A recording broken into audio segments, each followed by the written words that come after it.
September 1968. The Free Huey Extra edition of the Black Panther. Huey Newton has just been convicted, sitting in a cell in Oakland, and every page is fighting to get him out.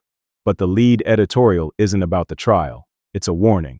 3 words across the top: racism, fascism, and political murder. It was written by Kathleen Cleaver, the party's communications secretary. She was 23 years old, and reading it now, more than 50 years later, the most unsettling thing about it is how right she turned out to be. She opens by catching a trick in plain sight. That year, a federal commission had studied the uprisings in America's cities and named the cause white racism. And Cleaver says, watch what they do with that word. Racism by itself, she writes, racism without political power and without guns is just a sick nuisance, harmless.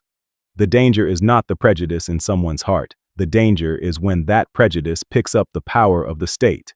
That, she says, is what black people are actually up against. Not bad attitudes, armed power. And so, she writes, the Black Revolution is a struggle for survival, first and foremost. Then she points at a pattern. Across the country, she says, the leadership of the black movement is being taken off the board, one by one, promoted out of the way, pushed out of Congress, jailed, exiled, shot.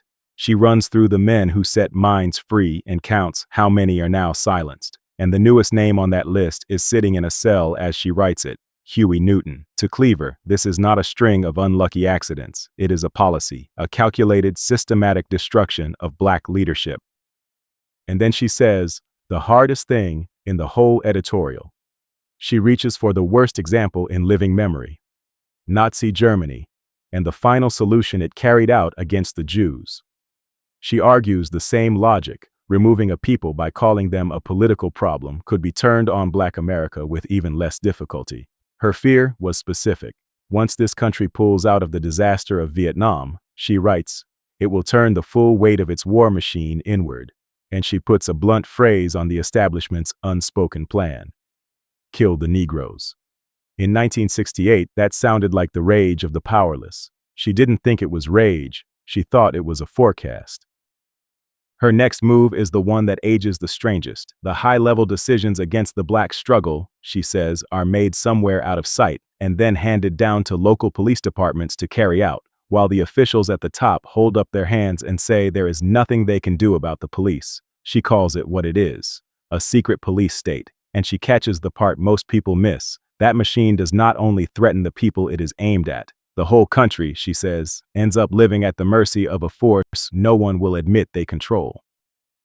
The last section has a title of its own, Freedom or Death. The day the state's police stop protecting a community and start attacking it, she writes, that day has already arrived here. Then she names the cost directly. The elimination of black leadership, from Dr. King to Eldridge Cleaver to Adam Clayton Powell to Huey Newton, is designed, she says, to throw the black community into chaos, and she will not soften the next sentence. The next step, she writes, is genocide. The choice in front of Black America, as she sees it, comes down to 2 words: total liberation or total extermination.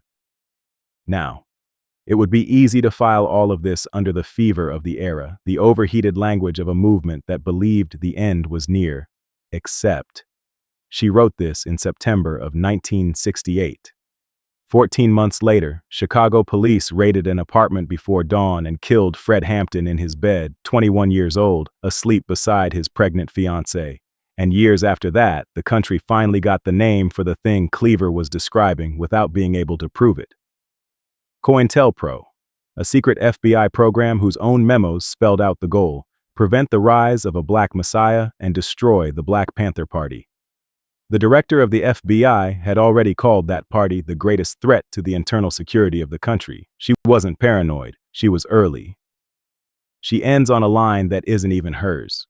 Without a people's army, she writes, the people have nothing. You can argue with the slogan. You cannot argue with what she saw. A 23-year-old woman standing in the middle of the storm, looking straight at the machine and describing it piece by piece. The scapegoat, the secret police, the elimination of leadership, years before the rest of the country would admit any of it was real. They remembered the party for its guns. This is the other thing it built. People who could see clearly and who told you the truth before you were ready to hear it. Until the next story, peace.